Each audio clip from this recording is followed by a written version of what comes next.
Hey everyone, welcome to the next session. So in this session, I want to walk you guys through the chatbot that we're going to use in this class. This is the website URL for the chatbot, wing360search.azurewebsites.net. And once again, this is wing360search.azurewebsites.net. On the surface, it kind of looks like there's a login, and then you can log in to talk to it.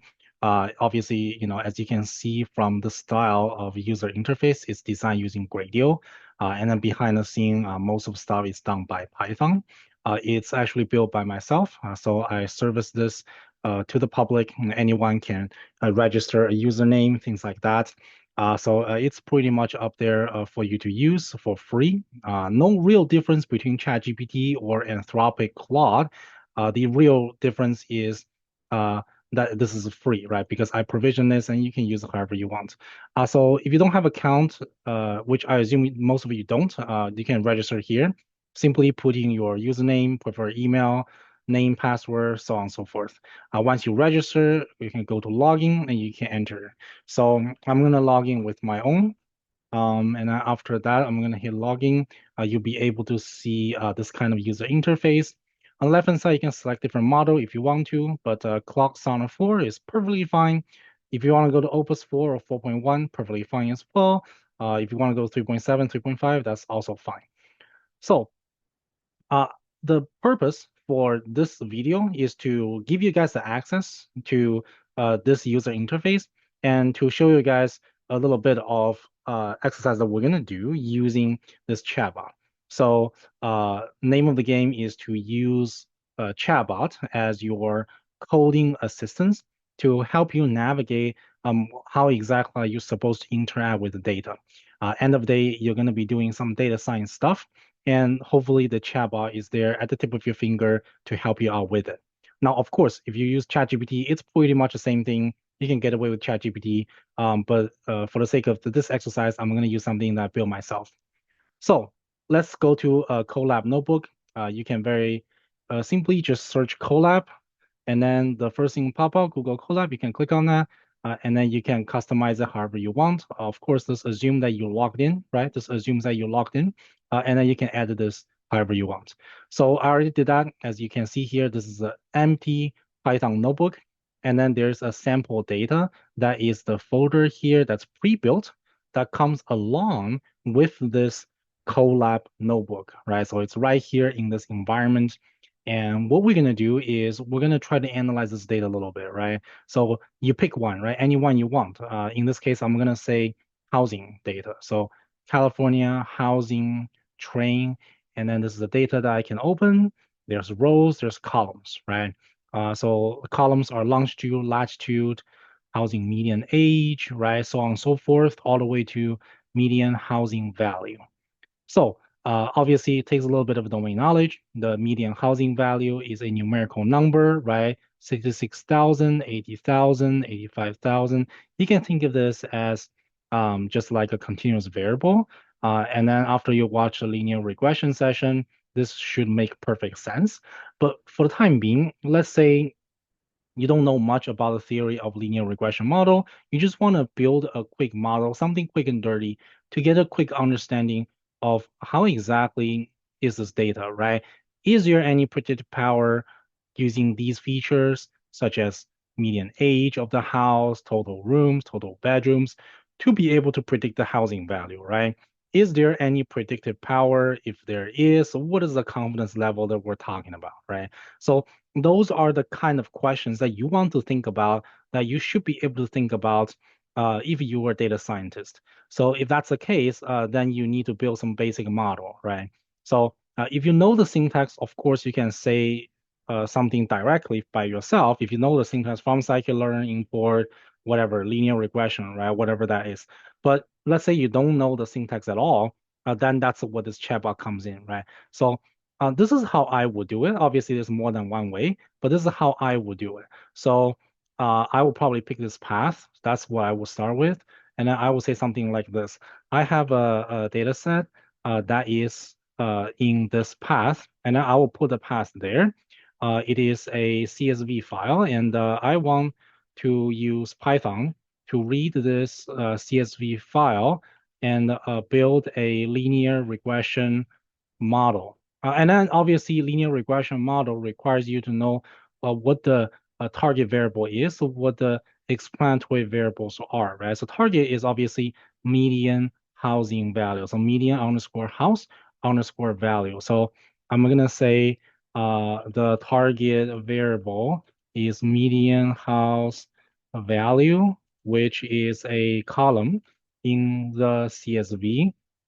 I want to use the rest of the columns as features in the linear regression model.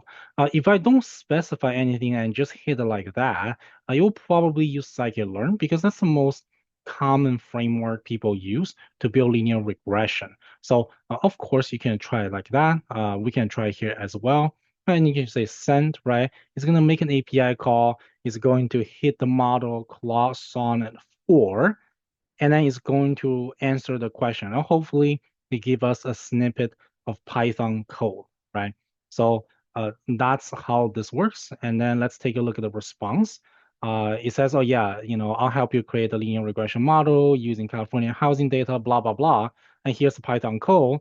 Of course, you can read the steps 1, 2, 3, 4, 5, but this is pretty much it, right? Then you just need to run the code because we're humans, right? Human scientists always want to verify what machines are doing. So copy that code, come back here, and then let's run this here. You should just be able to run out of the shelf because the code should be complete. And once you run it, in less than a second, you get this results, right? So there's root mean square error, that's about 68,000. There's R squared, that's 66%. So it explains a good amount of confidence, a good amount of variance of the data set. Not 100%, but 66%, right? Not that bad, right?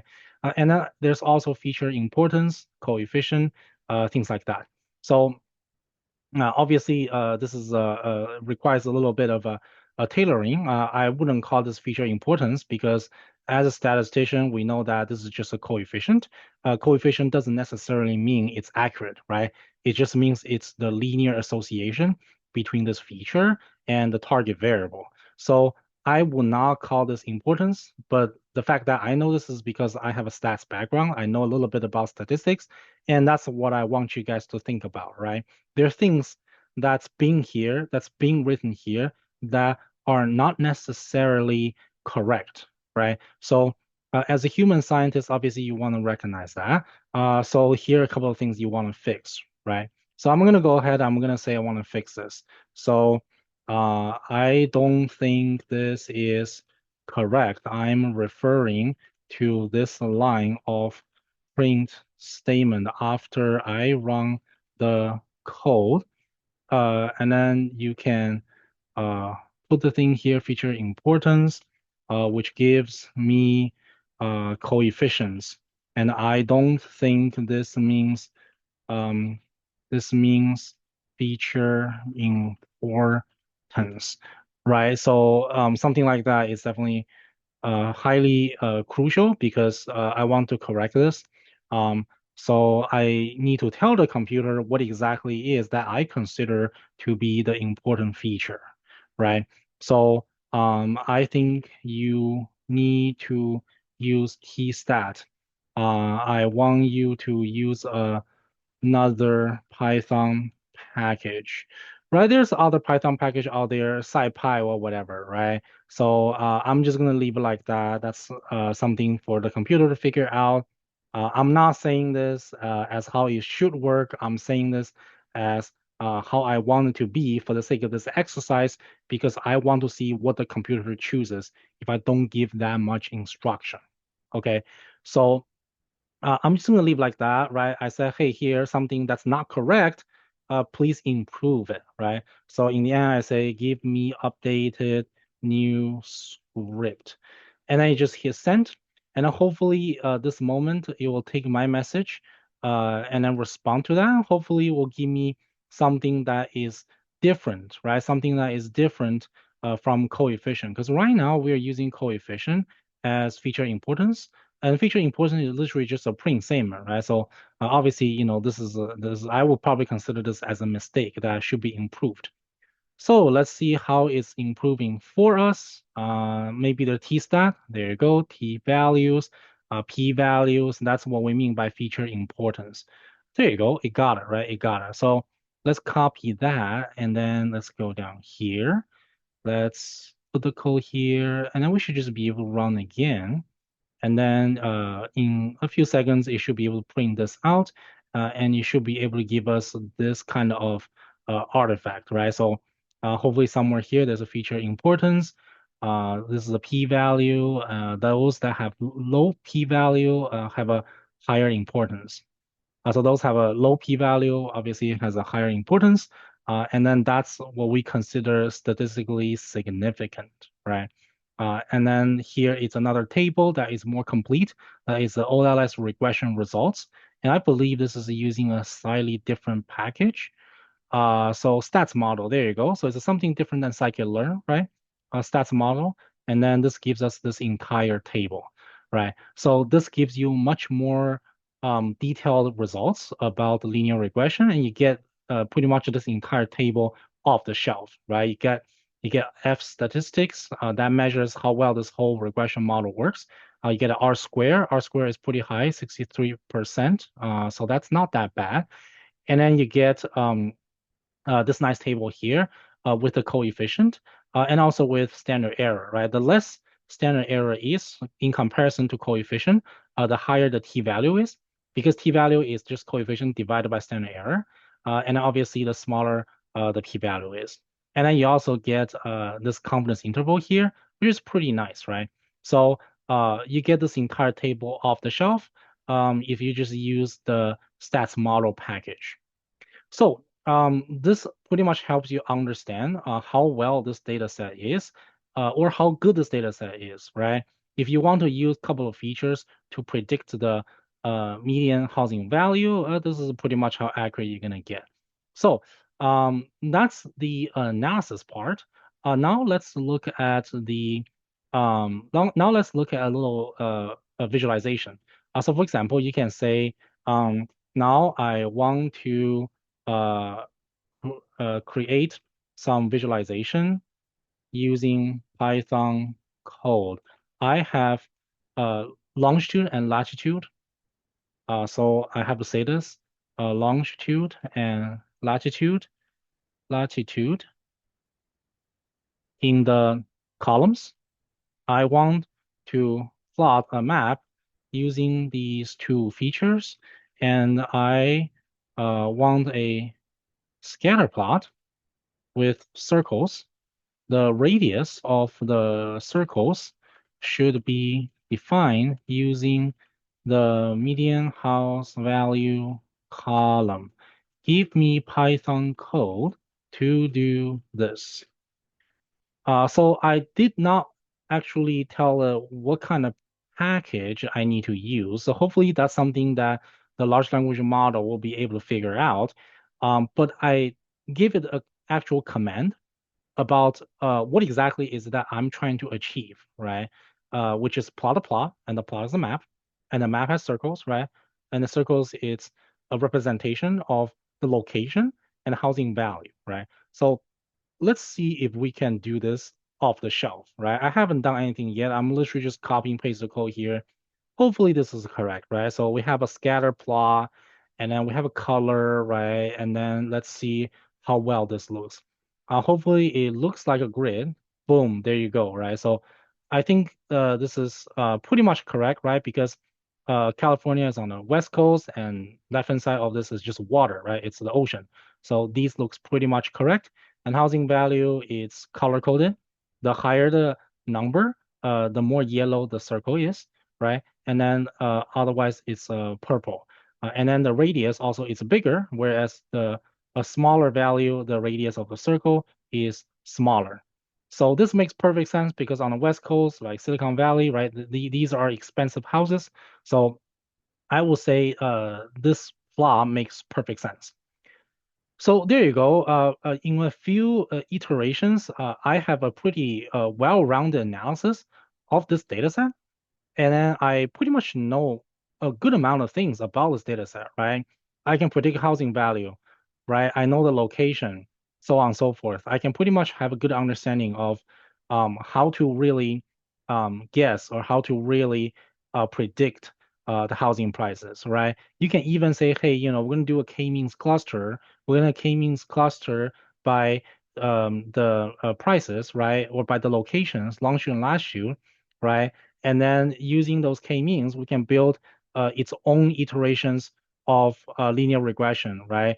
And then you can use the location of the house, which is longitude and latitude, to then pick the model and then use that model to make a prediction of the house. In that sense, you're probably going to get a much smaller error when you are predicting the median house value. So those are the things that I want you guys to think about, right? The business logic, right? The business logic and how that can be backed and supported by the housing value. And you can use a chatbot to get away with all of that, right? You don't really have to Google search, oh, what is the average, right? You don't have to Google search, oh, how do you do division, right? You don't have to Google search, oh, how do you draw a circle, right? It's a folium dot circle, okay? So if you Google search folium.circle, it will probably take an hour to figure that out. But is the hour worth spent? Probably not, right? Folium.circle is just a random name, comes with the package. I can very well call it apple.circle or orange.circle, right? So this kind of stuff, syntax, right? Python syntax, a large language model can help you out with that, right? There's nothing wrong with that. For loop, right? If you go to JavaScript or if you go to TypeScript, for loop might look something a little bit different, right? If you go to C++, the for loop have the parenthesis, right? So there's nothing wrong with any of that, right? Each language has its own syntax. That's where AI is here to help you out.